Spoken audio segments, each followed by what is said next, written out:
బెదిరింపులు కుట్రలే వైసీపీ నేతల అసలైన నైజమని జిల్లా తెలుగుదేశం పార్టీ అధ్యక్షులు ఏలూరు ఎమ్మెల్యే బడేటి చంటి మండిపడ్డారు.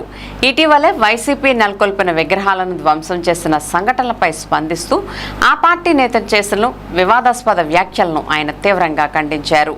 అవి పూర్తిగా అసంబద్ధమని ఆయన పేర్కొన్నారు. సోమవారం ఏలూరులో సామాజిక భద్రతా పెన్షన్ల పంపిణీ అనంతరం మీడియాతో మాట్లాడిన ఎమ్మెల్యే చంటి 2029లో తాము అధికారంలోకి వచ్చాక విగ్రహాలే లేకుండా చేస్తామంటూ వైసీపీ నాయకులు చేసిన వ్యాఖ్యలను తప్పుబట్టారు.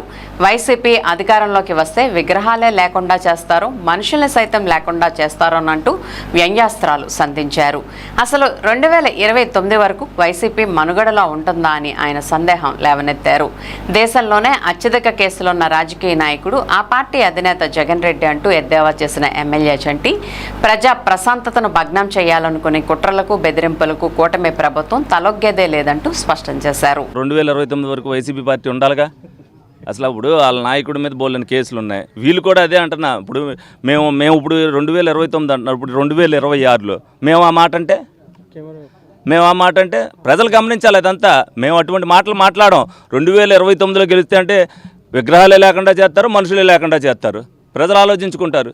ఏదైతే చంద్రబాబు నాయుడు గారు, పవన్ కళ్యాణ్ గారు ప్రజలందరూ కూడా బాగుండాలన్న ఉద్దేశంతో ఏదైనా గొడవ జరిగినా సరే ఆ గొడవని మతానికో కులానికో ఆపాదించుకోకుండా తప్పనిసరిగా కూర్చుని మాట్లాడుకుంటూ సరి చేసుకోవాలని చెప్పాలి. వీళ్ళు ఏమవుతున్నారు, మీరు ఓటు అయిపోతే అప్పుడు కూడా అలాగనబట్టే ఓటు అయిపోతే నరుకుతాం, ఓటు అయిపోతే పెన్షన్ తీసేస్తాం, ఓటు అయిపోతే ఇల్లు కట్ చేసేస్తాం. ఎన్ని ఇల్లు కట్టించారు, ఎన్ని పెన్షన్లు తీశారు వాళ్ళు? కూటమి అధికారంలోకి వచ్చాక ఏ పెన్షన్ తీసింది? మీరందరూ కూడా ఇవన్నీ కూడా గమనించాలి. ప్రజలకి ఇవన్నీ తెలియటానికి కోసమే మేము కూడా ప్రజల్లో తిరుగుతున్నాం. ప్రజలు కూడా తెలుసుకోవాలి. ఎందుకంటే అభివృద్ధి చెందాలన్నా, ప్రజలు బాగుండాలన్నా ఈ కూటమి ఎందుకు ప్రజల కోసం పాటుపడుతున్నారు. సమస్యలు ఉండొచ్చు, రోజు నిరంతరం కూడా సమస్య అనేది పూర్తిగా తీర్చడం ఎవరి వల్ల అవ్వదు. కానీ సమస్య వచ్చినప్పుడు ఆ సమస్యకి పరిష్కారం కానీ, ఆ సమస్యకి బాధ్యతాయుతం కానీ నాయకులు ప్రవర్తిస్తున్నారు లేదని వాళ్ళు గమనించుకోవాలి. ఏదో వాళ్ళు చెప్పారనేది కాదు. అందుకనే వాళ్ళని కూడా ఆలోచింపజేసేటట్టుగా, ప్రజలను కూడా ఆలోచింపజేసేటట్టుగా మేము కూడా ప్రజల్లోకి వస్తున్నాం.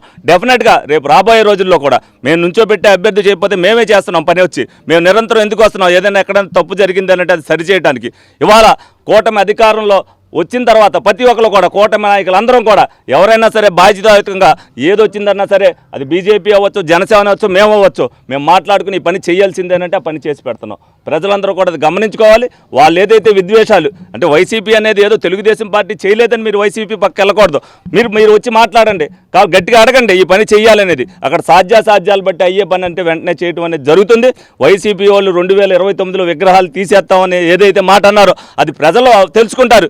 అసలు 2029 దాకా వైసీపీ ఉంటుందా లేదా, వీళ్ళు ఇటువంటి మాటలు మాట్లాడేటప్పుడు రేపు పొద్దున్న ప్రజలకు ఏం న్యాయం చేస్తారనేది వాళ్ళు కూడా తెలుసుకోవాలని సందర్భంగా మీ అందరికి కూడా తెలియజేయడం జరుగుతుంది.